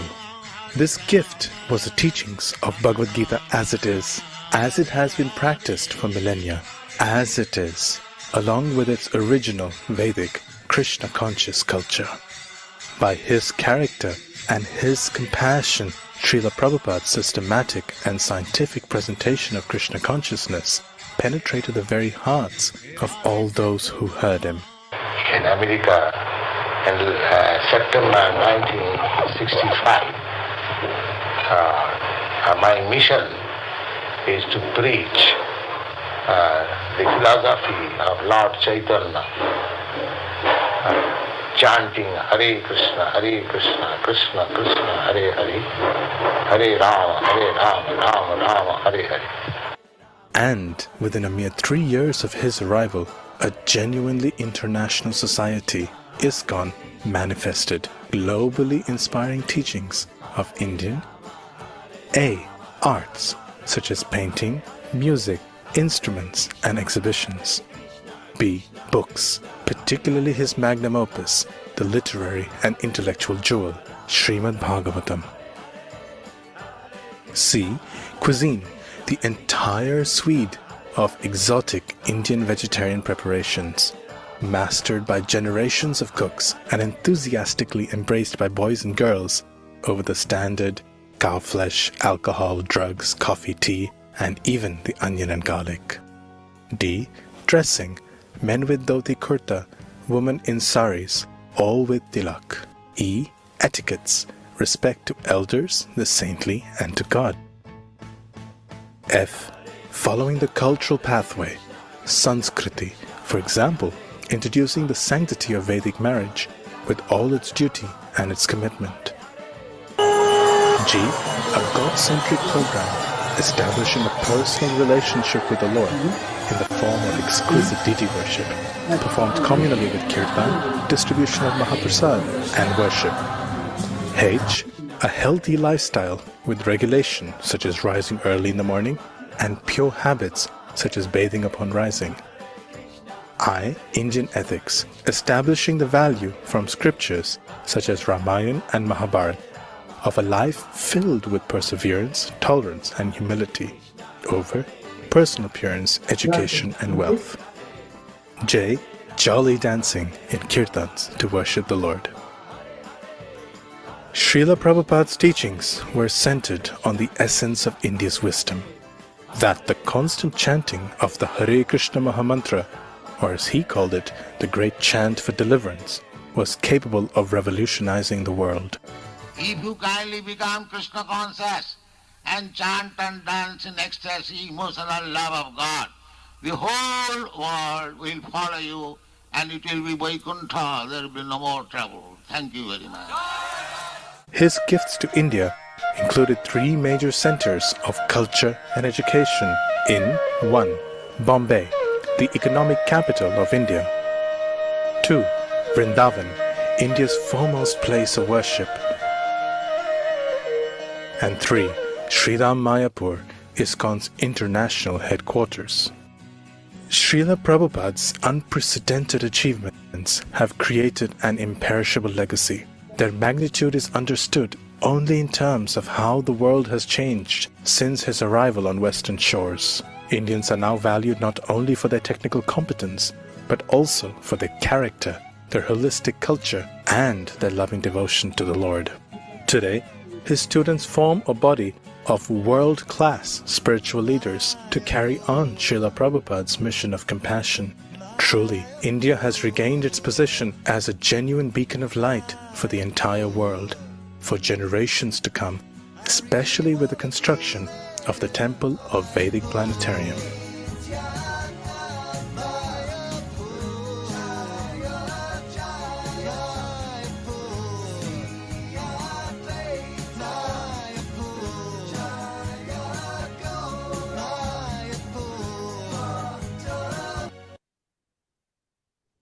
हरे कृष्णा।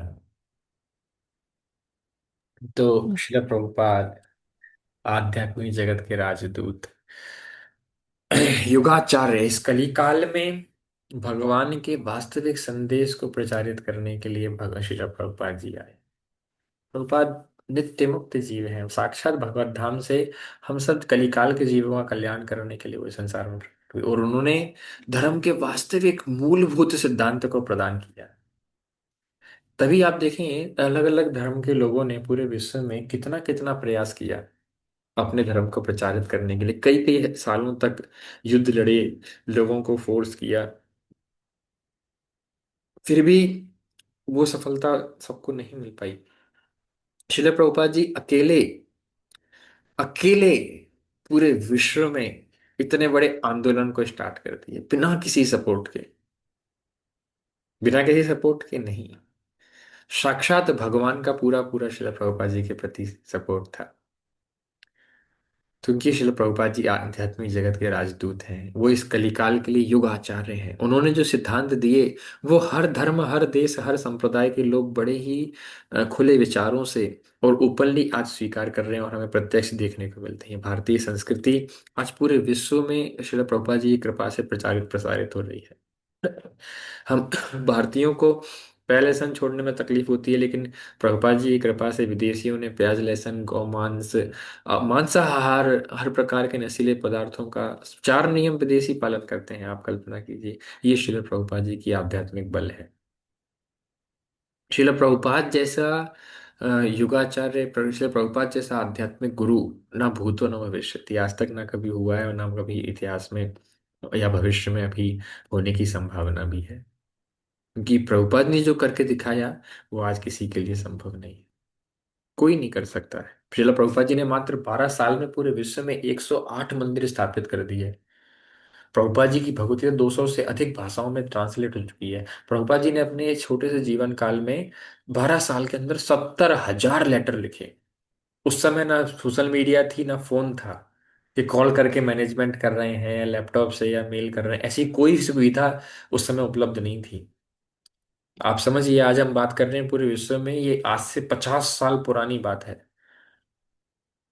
50 साल पहले शिला प्रभुपाद जी ने ये सब करके दिखाया ना, जो लगभग असंभव है, लगभग असंभव। शिला प्रभुपाद जी ने पत्र व्यवहार उस समय होता था, चिट्ठी भेजी जाती थी उस समय, चिट्ठी के माध्यम से संपर्क होता था। प्रभुपाद जी ने लेटर, 70,000 लेटर लिखे हैं। 70,000 लेटर शिला प्रभुपाद जी ने लिखे हैं अलग अलग लोगों को। तो उन, अब आप यहाँ से आप कल्पना कर सकते हैं शिला प्रभुपाद जी ने किस स्तर पर प्रचार किया है। 10,000 शिष्य तो प्रभुपाद जी के समय पे ही थे। आज 50 साल बाद पूरे विश्व में 60,000 हरे कृष्णा भक्त तो केवल चाइना में ही थे 2015-16 के मध्य में। 60,000 अब आप कल्पना कर सकते हैं आज कितने होंगे। तो पूरे विश्व में लोग श्रील प्रभुपाद जी को आध्यात्मिक गुरु के रूप में स्वीकार कर रहे हैं, श्रील प्रभुपाद जी के सिद्धांतों को अपने जीवन में अपना रहे हैं और अपने जीवन का कल्याण कर रहे हैं। तो हमें भी चाहिए कि हम श्रील प्रभुपाद जैसे योगाचार्य की शरण ग्रहण करें और अपने जीवन को कृतार्थ करें, है ना। जगत गुरु स्वामी श्रील प्रभुपाद की जय। तो आज हमने देखा कि सभी धर्मों का एक ही उद्देश्य है, क्या? भगवान के धाम वापस पहुंचना, है ना। उसके लिए आपको समझना होगा भगवान कौन है। और भगवान है कृष्ण। हमें कृष्ण के धाम वापस जाना है, उनके पवित्र नामों का जप करके। हरे कृष्ण कृष्ण कृष्ण हरे हरे, हरे राम राम राम हरे हरे। तो इस महामंत्र का हमें जप करना है और हम सभी भगवान के धाम में वापस जा सकते हैं। तो इसी के साथ हमारा ये सेशन और ये कोर्स भी यहीं पे पूर्ण होता है। आप सभी से मेरा निवेदन है, गंभीरता पूर्वक हमने जो भी इस पूरे कोर्स में समझा, आत्मा के अस्तित्व के बारे में, भगवान के अस्तित्व के बारे में, प्रकृति के गुणों के बारे में, किस तरीके से इस प्रकृति में कितने कितने प्रकार के हमें क्लेश देखने को मिलते हैं, कैसे भगवान का धाम है और उस धाम में जाने के क्या तरीके हैं, ये पूरा बेसिक फिलोसॉफी हमने इस पूरे कोर्स में समझी, है ना। तो अब आप लोगों का कर्तव्य है कि आप इस परंपरा को और आगे बढ़ाएं और इस ज्ञान को आगे वितरित करें, है ना। हरे कृष्णा। तो अभी हम लोग कुछ क्वेश्चन आंसर्स लेंगे। ठीक। यस। कोर्स यहीं पे खत्म होता है। अरुण प्रभु, आप हैं क्या यहाँ पे?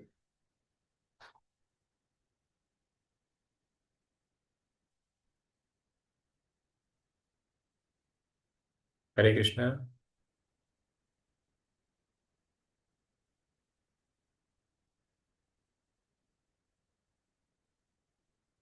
अंशुमन प्रभु, आप हैंड रेज कर रहे थे बार बार बीच में, सेशन के बीच में, आपको कोई क्वेश्चन है क्या?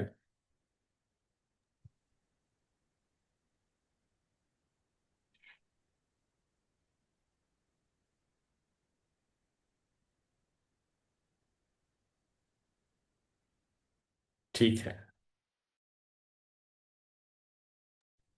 ठीक है, तो हम यहीं पे विराम देते हैं।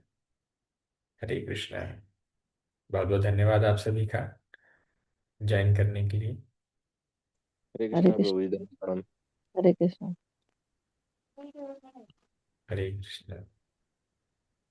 प्रभु जी रिकॉर्डिंग जरूर डाल दीजिए, ऐसे याद नहीं रहेगा एक साथ पूरा सब 9 दिन नहीं, का जो सारी है। रिकॉर्डिंग्स अपलोड ऑलरेडी कर दी गई हैं, और आज की भी जी। मैं आज डाल दूंगा।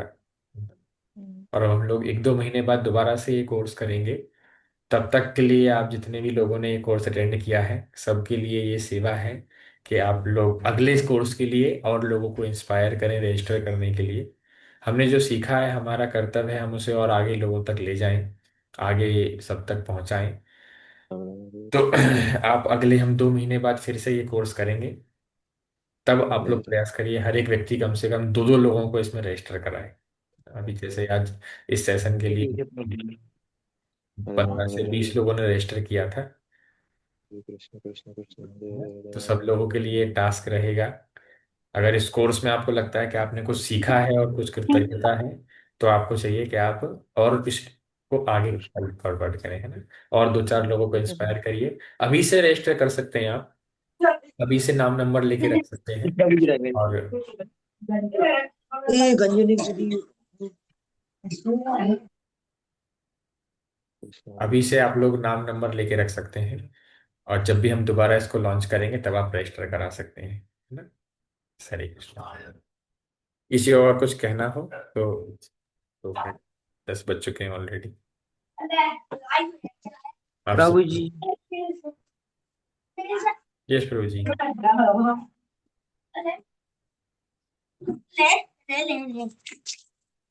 देना चोटी बनता देखो